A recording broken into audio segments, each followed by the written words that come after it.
Paul, this is the start of a big week for yourself, and this is where you'll break Frank Foster's coaching record. And we put some things on social media this week. You've had fantastic feedback.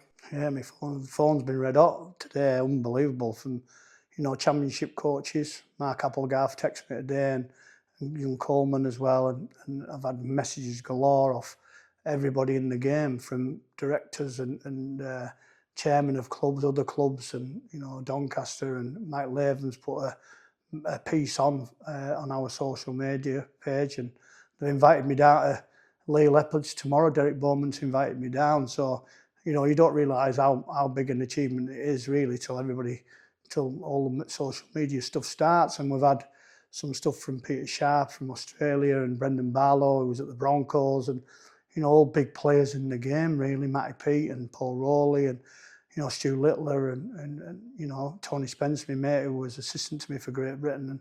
And just the enormity of it is sinking in really. I know I've got my haters who won't congratulate me, but to me, I don't care about them either. So I just care about the people that know about the game and understand how big an achievement it is. And just proud to be at the back end of my career and with 350 games under my belt. And like I say, it's not something I set out to do, but now it's here. It's a incredible achievement. So I just want to thank everybody that's congratulated me on the phone, on the social media pages, and everything else. And I'm probably humbled by the response I've had. Really, even my mate, who's I think 150 metres in the North Sea, Greg Donoghue, sent me a message today. So thanks for everybody that's sending messages, and they keep coming, all day today at work, and my phone keeps pinging off, and it's people within the amateur game as well, people locally, people throughout the game all over the country. So I can't thank them enough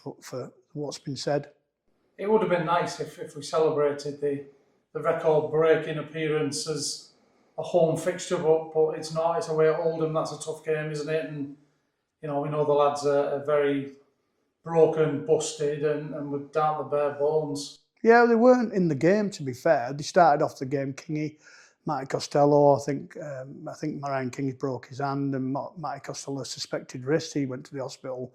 And then Josh Wood had, I think, 5 or 6 stitches in his head, but managed to get through the game. Bradley Walker pulled his calf. So, my thoughts were, it weren't before the game because we didn't put them out there injured. It was after the game. So I know there's some comments that other people could have played, but that was our strongest squad really. And the other players that didn't play will get an opportunity to play this weekend. So I've said to them, it's an opportunity. It's not a negative. It's a positive that they've been given an opportunity. I won't worry about the lads coming in because they'll give everything they've got. So they're busted as well. I believe Harvey Makinson's going to play from Wigan. So they've got a few out at the moment as well. So everybody's in the same boat unless you've got loads of money and you can bring people in, and we haven't got that. So, we could have had this injury crisis early on in the season, which would have cost us dearly, but we've got points in the bag and everybody's got to catch us.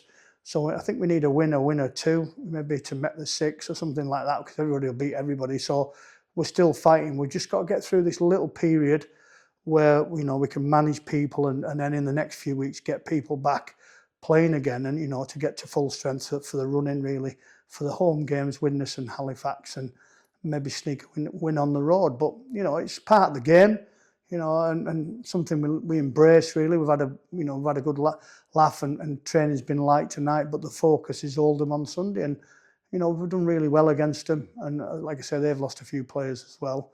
And everybody's down to the bare bones with the running coming, which is 5 weeks for us and 6 weeks for other clubs.